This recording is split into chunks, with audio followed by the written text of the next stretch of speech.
Hello दोस्तों, कैसे हो आप दोस्तों। आज आपको बताना है ईपीएस 95 पेंशन वृद्धि संबंधी एक और नया अपडेट निकल कर आ रहा है। बहुत बड़ा अपडेट है दोस्तों ईपीएस 95 पेंशन धारकों के लिए।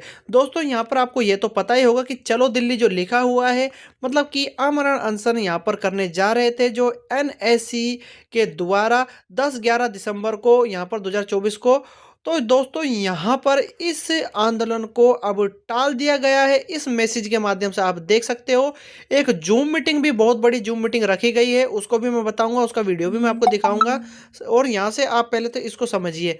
यहाँ पर देखो क्या लिखा हुआ है। एनएससी के द्वारा यहाँ पर नेशनल एजुटेशन कमेटी के द्वारा यहाँ पर एनएससी मुख्यालय बुल्ढाना महाराष्ट्र दिनांक 6/12/2024 अति महत्वपूर्ण संदेश, मतलब यहाँ पर आपके लिए संदेश एक दिया गया है ईपीएस 95 पेंशन धारकों के लिए। कृपया ध्यान दीजिए, सभी सम्मानीय सदस्यों को सादर सूचित करना है कि दिनांक 29/11/2024 एवं दिनांक 6/12/2024 को केंद्रीय श्रम मंत्री डॉक्टर मनसुख मांडविया जी के साथ जो एनएससी के प्रतिमंडल के साथ विस्तृत चर्चा हुई।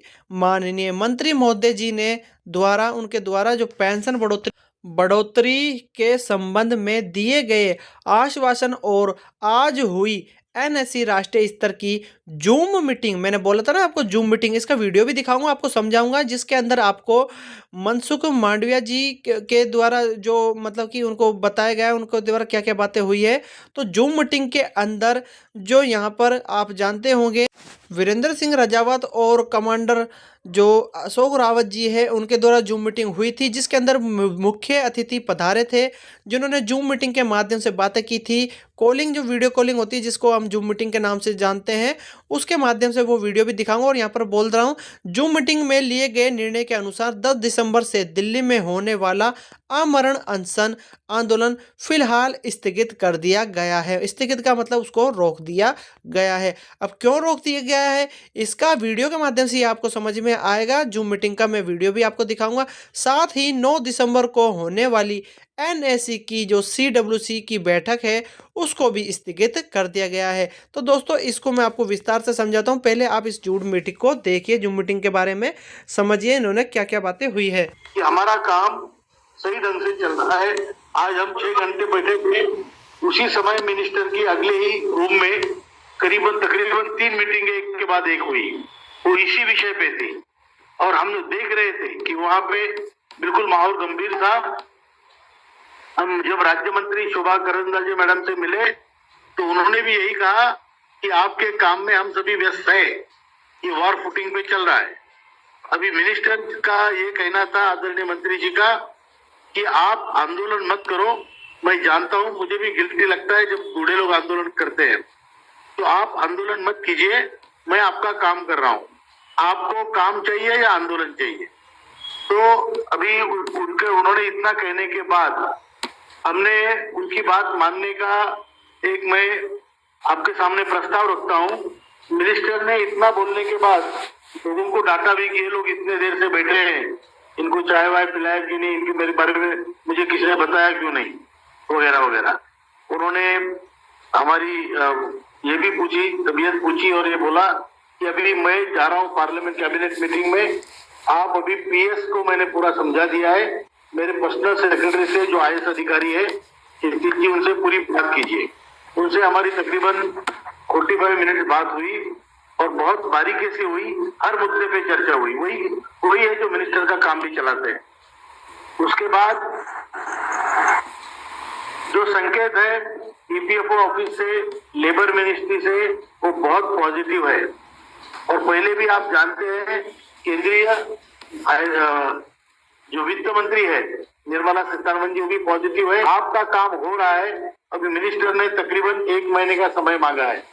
उन्होंने 1 महीना बोला नहीं, लेकिन मुझे कुछ समय दीजिए, मैं आपका काम कर रहा हूँ। क्योंकि जब आप आंदोलन करते हैं तो मेरे डिपार्टमेंट की भी बदनामी होती है, इसलिए मैं आपको प्रार्थना करता हूँ कि आपका आंदोलन थोड़ा पोस्टपोन कीजिए। अगर मुझे मेरे समय के हिसाब से मैं नहीं कर पाया तो फिर आप मुक्त है। तो इसलिए मेरा ये मानना है, कहना है, और अगर आप मुझे अधिकार देते हैं तो मैं यही कहूंगा कि आने वाले दिसंबर एंड तो नहीं बोलूंगा, 15 जनवरी मकर संक्रांति तक हम इनको समय देंगे। उसके बाद में हम सोचेंगे कि हमें करना क्या है। आंदोलन हम कभी भी कर सकते हैं। मैं जानता हूँ इस बार भी अगर हम सीरियस कोशिश करते तो बड़ी संख्या आ जाती और आती भी, और वैसे भी आई है। पहले आप लोगों ने आंदोलन चलाया है, लेकिन जो आंदोलन का मकसद होता है कि हमारी गुहार सरकार दरबार तक लगाना, वो हमारा उद्देश्य पूरा हुआ है। अब ball is in government court और हम लोग उनकी समझदारी की भाषा देखते हुए हम समझदारी से उनको 1.5 महीने का टाइम देते हैं और इसके ऊपर हम नोटिस भी भेज देंगे कि इस तारीख तक हम आपको समय देते हैं, अन्यथा हमें अपना आंदोलन शुरू ज्यादा जोर से करना पड़ेगा। और दूसरी बात ये हमने निर्णय लिया है, मैं जानता हूं हम लोग कई बार एक कहने पर इतनी दुविधा में, इतनी परिस्थिति विकट होते हुए भी आते हैं कि लोगों के भाड़े के पैसे खर्च ना हो, लोग जिनके टिकट हुए वो कैंसिल करें, थोड़ा बहुत नुकसान होगा तो उसको भी हम थोड़ा सही लेना आप। लेकिन दिल्ली में आकर हमें इस आंदोलन से हमारा होने वाला काम रुकने की संभावना मुझे लगती है, इसलिए हम कुछ बार हमको थोड़ा पीछे हटना पड़ता है। इस बार हम अपने काम होने के वास्ते पीछे हट रहे, अब डर के मारे नहीं हट रहे। काम हमारा हो जल्दी से जल्दी, हमारी विश्वासार्हता बनी रहे, इसलिए हम ये सभी चीज आप मेरी भावना है वो सभी को समझाइए, मैं आपसे प्रार्थना करता हूँ। और जो CWC हमारी है ये हम इसको भी हम पोस्टपोन करते हैं इंडेफिनेटली, सभी नेताओं से बात करने के बाद, उसके बाद जब सबकी वो इच्छा होगी तब उसको करेंगे। और जो आंदोलन है उसको भी हमने कैंसिल नहीं किया है, इसको हम पोस्टपोन कर रहे हैं।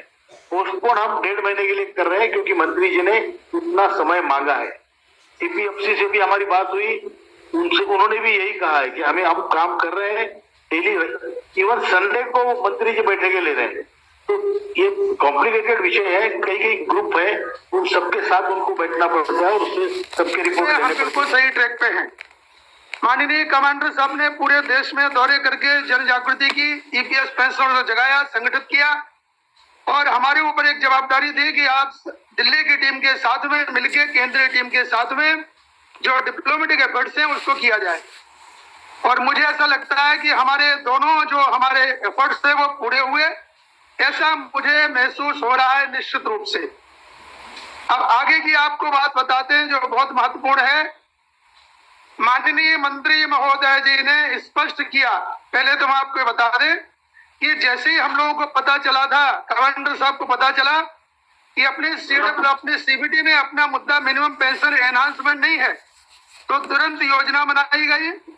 29 तारीख को नोटिस भेजी गई और जैसे ही 29 तारीख को नोटिस भेजी गई तो 29 तारीख को ही माननीय श्रम मंत्री जी ने हम लोगों को तुरंत बुला लिया। बाकी अभी तक के जो मिनिस्टर्स रहे हैं उसमें और माननीय जो अभी मंत्री जी हैं, इसमें फर्क ये है कि पहले के जितने मंत्री थे वो हमसे पहले आंदोलन करवा लेते थे और बाद में हमें बुलाते थे, लेकिन ये जो मंत्री जी है इनकी विशेषता ये है कि यही आंदोलन की नोटिस के पहले हमें बुला लेते हैं। हमने पहले भी देखा, जुलाई महीने में 31 जुलाई को हमारा आंदोलन था और माननीय श्रम मंत्री जी ने कमांडर साहब को 30 जुलाई को मीटिंग के लिए बुला लिया था। इसी प्रकार से माननीय मंत्री महोदय जी ने मीटिंग के लिए बुलाया। जब हम लोग गए तो हमने अपना जो भी कहना था आंदोलन की नोटिस से लेके मिनिमम पेंशन, हायर पेंशन, सभी मुद्दों को प्रस्तुतिकरण किया। माननीय डांगे साहब ने जो हमारे रिपोर्ट्स दिए थे उसका भी सादरीकरण किया उनके सामने। अंत में उन्होंने ये कहा कि आप लोग आंदोलन क्यों कर रहे हैं, तो हम लोगों ने बताया कि सर हमारा काम हो जाए, हम आंदोलन बंद कर देंगे। तो उन्होंने कहा कि मिनिमम पेंशन एनहांसमेंट का जो मुद्दा है वो अंतिम चरण में है और इसको जल्दी पूरा किया जाएगा, लेकिन हमें बजट का सपोर्ट चाहिए और आप इस बारे में कुछ सुझाव देना चाहते हो तो अगले हफ्ते में आप लेके आइए, हम उसके ऊपर विचार करेंगे। उसी हिसाब से आज माननीय कमांडर साहब के नेतृत्व में हम सभी लोग जो है, जिस प्रकार से पाटिल साहब ने आपको बताया, आज माननीय श्रम मंत्री जी को मिले, जो हमारा डाटा था उसका प्रस्तुतिकरण किया। मिनिमम पेंशन के बारे में, हायर पेंशन के बारे में जो कहना था वो कहा उनसे कि सर इसके लिए आप बजट से अलग से बजट मांगिए वित्त मंत्रालय से, और सबको पेंशन दे दी जाए। इसके बाद में इसकी जो सीलिंग है वो सबको खुली कर दी जाए, उसमें कोई सीलिंग लिमिट ना रखी जाए। ये सब बातें हुई। माननीय श्रम मंत्री जी ने अंत में हम लोगों से कहा, माननीय कमांडर साहब से कहा कि आप आंदोलन इसलिए कर रहे हैं, इसलिए करते हैं, आपने जो अभी फास्ट अंटिल डेथ का जो नोटिस दिया इसलिए दिया है कि हमारी आपकी बात सरकार तक पहुंचे। तो ये आपकी बात हम तक पहुंच चुकी है और ये दोनों मुद्दों पर जो काम चल रहा है उसके पहले हमें सरकार पर दबाव बनाना जो है हम अपना जारी रखेंगे। माननीय देवेंद्र फडणवीस जी ने जिस प्रकार से हमें आश्वासन दिया था उसको हम उनके द्वारा पूरा करवाने की कोशिश करेंगे। केंद्रीय टीम, अमरावती की टीम, नागपुर की टीम उसमें जुटी रहेगी।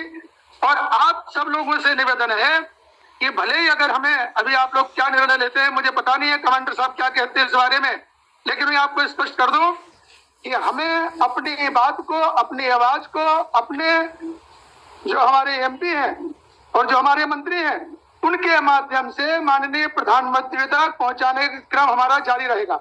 हमारी मीटिंग जारी रहेगी, संगठन को मजबूत करने का क्रम जारी रहेगा। आवश्यकता पड़ी एक आध महीने और हम इंतजार करेंगे क्या कुछ होता है, नहीं तो फिर नई नोटिस देके जो हमने स्थगित कर रहे हैं इसी नोटिस को आगे ये भी कहा जाएगा कि आज हमने मंत्री महोदय की उनको मान सम्मान देते हुए उनकी बात पे हमारा स्थगित हम कर रहे हैं, लेकिन 1 महीने बाद में, 1.5 महीने बाद में यही नोटिस पे, इसी नोटिस के ऊपर हमारा। तो दोस्तों ये अपडेट निकल कर आ रहा था ईपीएस 95 पेंशन वृद्धि से संबंधित, तो ये मैंने आपको अवगत करा दिया। चैनल पर दोस्तों अगर आप नए हो तो प्लीज़ चैनल को सब्सक्राइब अभी जरूर कर लेना, क्योंकि हम ऐसे वीडियो बनाते रहते हैं। तो चलिए दोस्तों मिलते हैं नए और नेक्स्ट वीडियो में, जब तक के लिए जय हिंद।